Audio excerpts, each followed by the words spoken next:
মেয়েটি অপেক্ষা করতে থাকে তার বয়ফ্রেন্ডের জন্য। তখনই তার বয়ফ্রেন্ড চলে এসে জিজ্ঞেস করে, রোহন তোমার হাত কেমন আছে? ডাক্তার কি বলো না।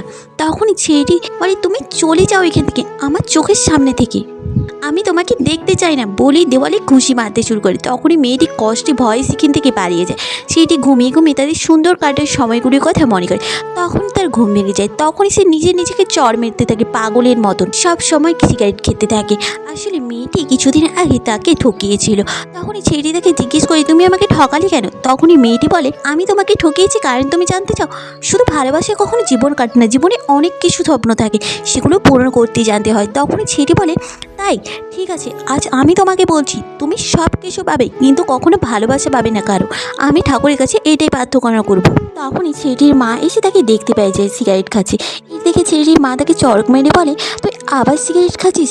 এইভাবে তুই নিজেকে শেষ করে দিচ্ছিস কেন? মেয়েটা তো ভালো আছে, তুই নিজেকে শেষ করিস না। কিছু বছর পরেও ছেলেটি মেয়েটিকে ভুলতে পারে না।